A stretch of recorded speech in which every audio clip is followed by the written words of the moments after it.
country with optimism, hope. We grew rapidly. We had excellent governance system. Our bureaucracy was one of the best in Asia. And that's the Pakistan I grew up in. So then I played international cricket. When I started my international cricket, Pakistan was one of the weakest teams in world cricket. And we were emerging from colonialism. So we took great pride as our team became stronger and it competed. And by the time I left cricket, Pakistan was world champions. So I took pride, like my countrymen, as we competed internationally and we grew in confidence. But unfortunately, our country could not keep up that pace. Countries have, life of a country is in cycles. It's never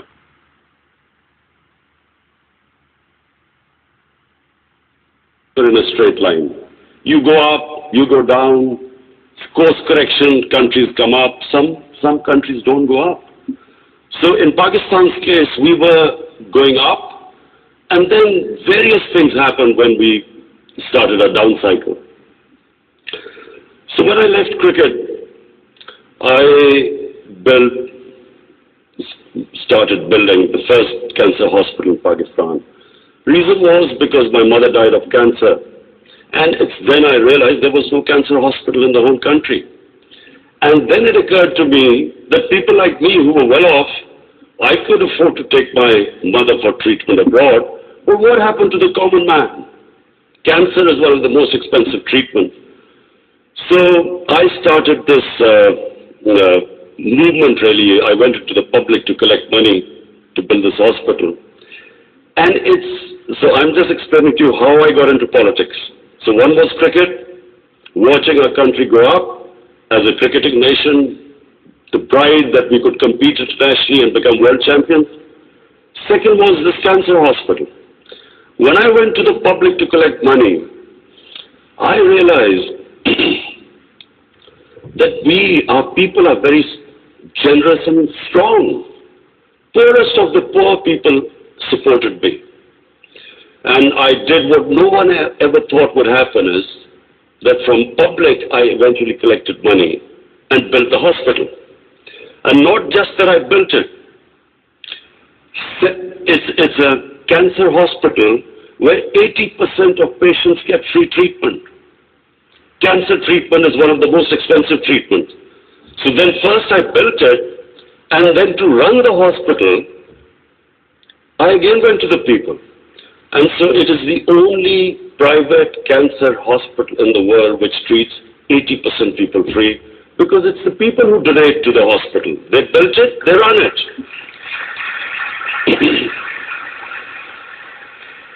So I kept thinking, why is it that people are so generous to build a hospital and run it, but why don't they pay taxes?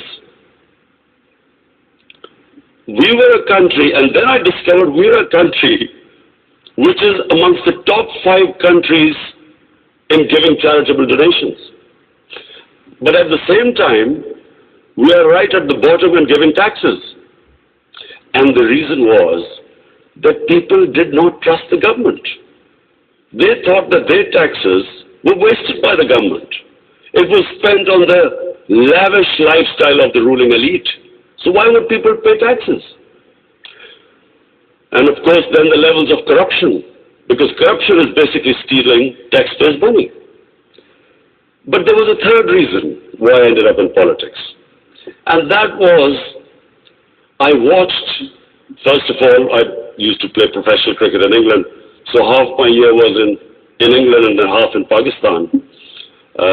And I saw how a developed country, how the institutions work, why they went ahead, how the governments were accountable, how there was meritocracy, and above all, how there was human development, the money spent on human beings. So I could compare what was going on in Western countries, and then I could see what was happening in our own country. But then I also saw other countries develop.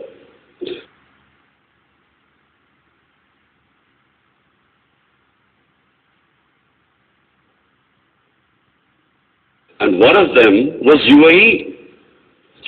I used to play cricket in UAE from 1980 onwards, and I saw UAE kept developing. And then afterwards we saw China develop. So the common thing in all countries that have gone ahead is governance. And governance has two aspects. One is a government has to be accountable. The more accountable a government,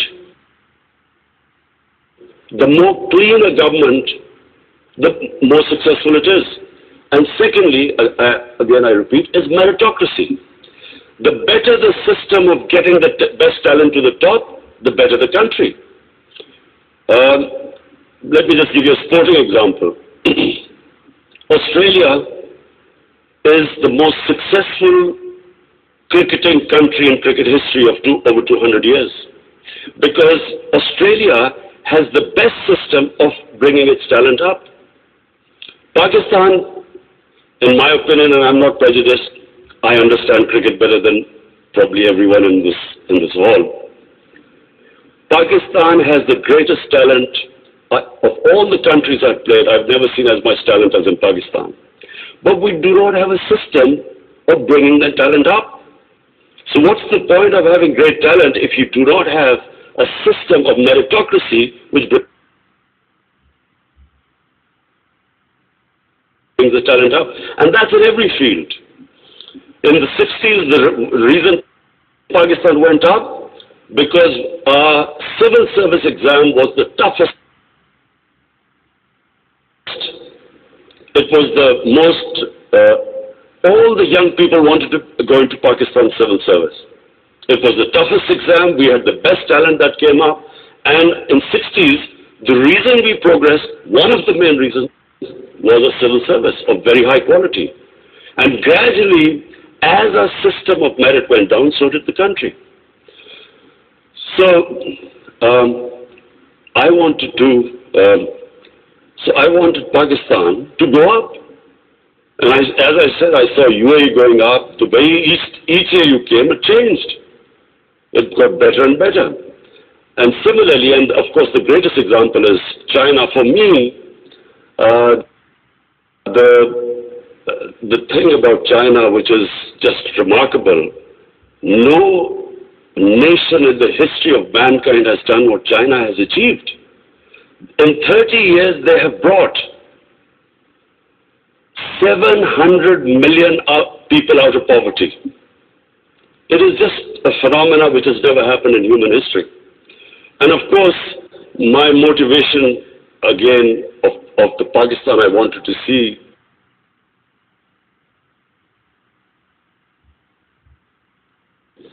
was based, and I'm a student of history, Islamic history especially, was on the Prophet, or Prophet, peace be upon him, the state of Medina, which he created. Now, why do I say the state of Medina? Because the state of Medina laid the foundation of one of the greatest civilizations in the history of mankind. The principles that formed the foundation of the state of Medina is what, for the next 700 years, was the greatest civilization on earth. And what were those principles? The state of Medina was founded on incredible principles of justice and humanity. It was the first time a welfare state was made. A state that took responsibility of the weak, what China has done right now.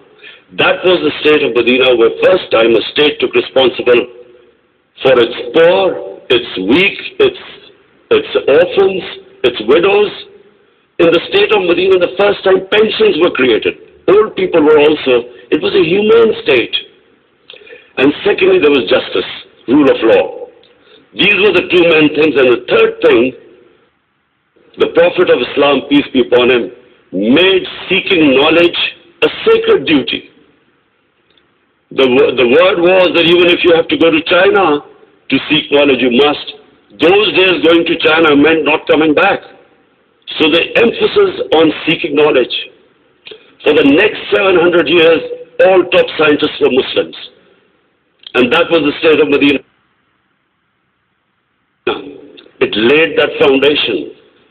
And then the way minorities, other religious people were treated.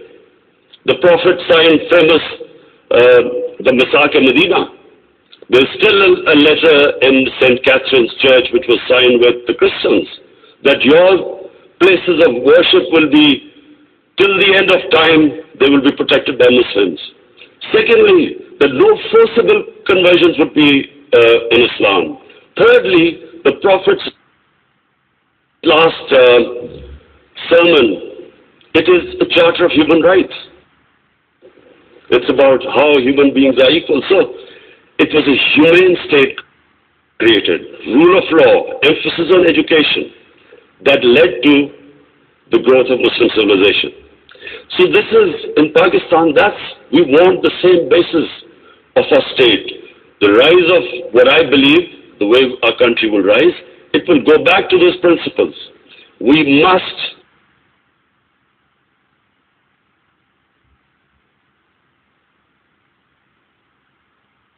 number one, have rule of law. Everyone equal before the law. State must be accountable. We must have a welfare state where the state must take responsibility of its poor people. Half our population is on the poverty line or just above, and about 25% are below the poverty line. The state must take responsibility. All policies of the state must be, like in China, how do we lift the people from the bottom? And the most important thing is that we must, in Pakistan, start a reform program.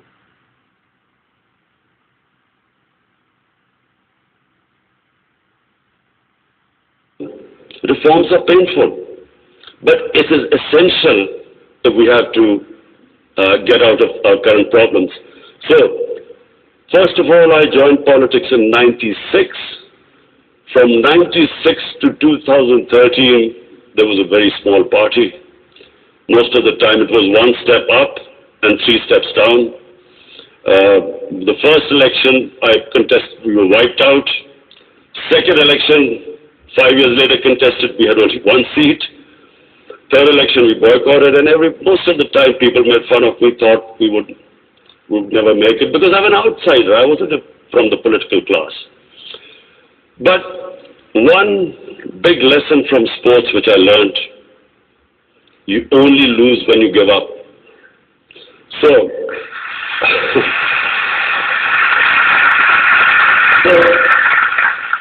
kept learning from my mistakes, kept getting up, falling, getting stronger. Eventually we formed government in one of the 4 provinces in 2013, and it was the KP province which was devastated by war on terror. It was on the border of Afghanistan, the tribal areas, the whole fighting took place in that region. The police was devastated by attacks.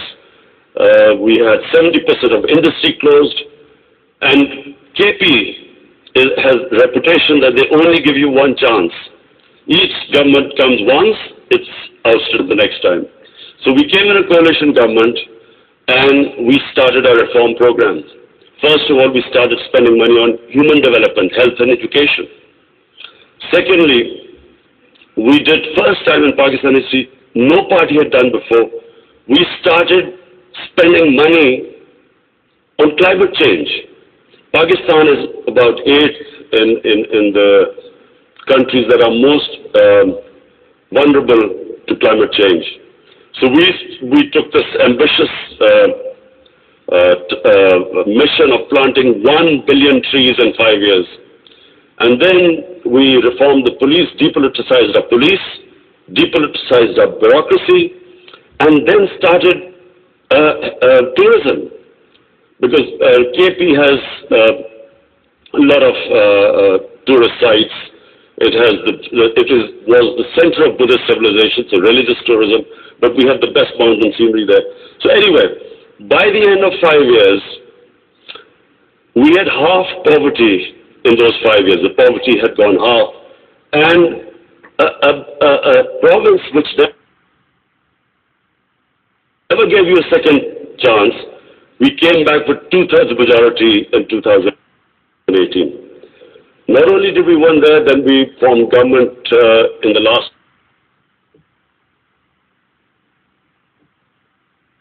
election. We got 17 million votes, which is the highest ever won by a party. And so now we have a reform agenda. And as I repeat, reforms are painful. You know, when you take reforms, when you make reforms, people suffer. They go through difficult times.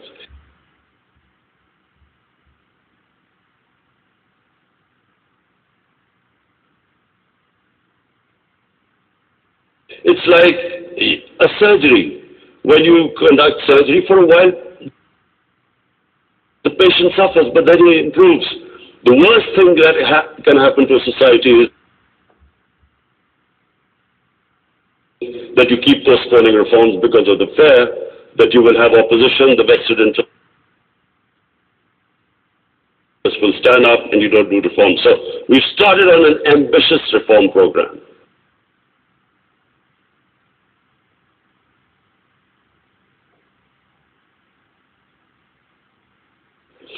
That's number one. We are trying to change improve all our economic policies. We have trying to cut down our fiscal deficit. We are trying to improve exports, cut down our imports. We have unfortunately had to raise bills because we came up with, when we got into power, we had massive fiscal deficit and current account deficit. So we are doing that. But in my opinion, Pakistan now has a chance. Already we are seeing optimism. Investors are coming into our country. We feel that this is the time that Pakistan will take off. The most important thing, and while talking to Sheikh Mohammed last time, he told me something very interesting. He said that you must allow businesses to make money. Investors must make profits. And the reason is simple. If people don't come into business for charity, they come into business to make money. So the more, if they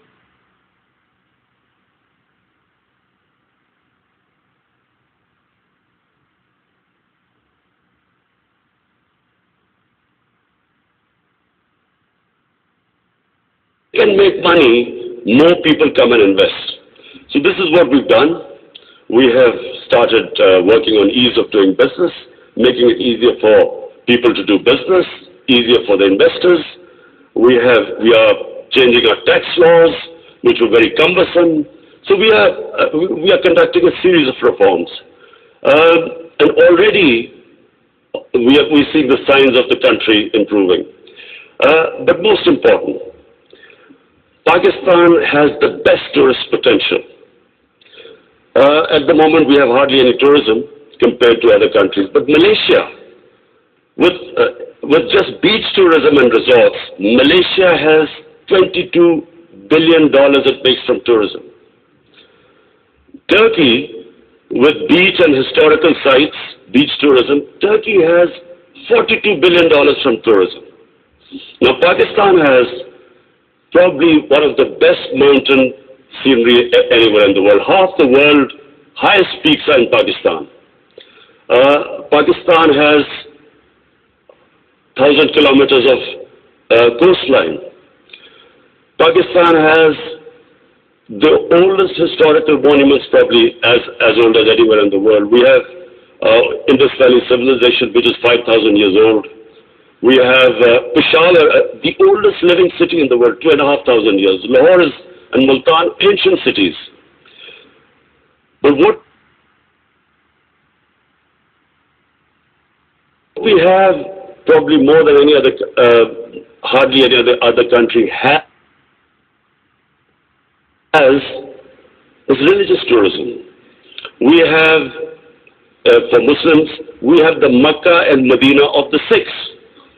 The Sikh religion has the two holiest sites in Pakistan, and we've just opened those sites for Sikhs, and we have opened up a visa regime. First time in Pakistan, we have 70 countries which can come in and get visa at the airport. We also have, I mentioned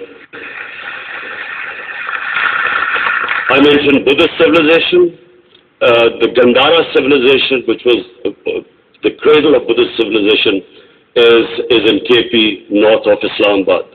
Some of the ancient sites, the biggest sleeping Buddha, 40 feet, is in Haripur. And then we have, for the Sufis in Islam, we have some of the greatest highest number of Sufi shrines all over Pakistan. So what we are doing is we are opening up the country. We are opening up for tourism, investors, and I would like to finish my talk by saying something else which Sheikh Mohammed said. Sheikh Mohammed said, apart from this great thing which has stuck in my mind, that a businessman must make money. You see, what happened in Pakistan was people were making money. Then came 70s and we had a socialist government. When the socialist government came in, everything went anti the big businesses. They was nationalized. And the mindset of our bureaucracy and our politicians was that somehow making money was a sin. So now we are reversing the whole thing. We are now asking businesses that, look, we will help you in making money, because the more money they make, the more investment will come. But the only thing is, the money, as we create wealth, that wealth will be used to lift people out of poverty. So we want an equitable growth. We don't want the rich to get richer and the poor to get poorer. I'm really against this neoliberal economics where you have 62 people owning as much wealth as 3 billion people on this earth. I think that the distribution of growth should be equitable. But the last thing I want to say about Sheikh Mohammed, I still remember. It's very important that to take risks in life. Sheikh Mohammed said that when 9/11 took place, he immediately called up Sheikh Ahmed and Emirates Airline and said, buy aircrafts and engines of aircraft, because everything went down. Prices of planes went down. People were not flying as much. This is the key, in my opinion. This is the difference between very successful people and people who don't take risks. I have played 20 years of international cricket. I saw a lot of players with a lot of talent, but they never made it big because they were scared of losing. They would not take risks. Players with less talent, but that ability to take risks, chances, they also had bad times. But eventually, the ones who took more chances and risks were the ones who made it big. This is the time, my last word is to the investors. This is the time to come to Pakistan when it is just going on the upswing. This is the time to invest in the country. And don't miss the boat. Thank you.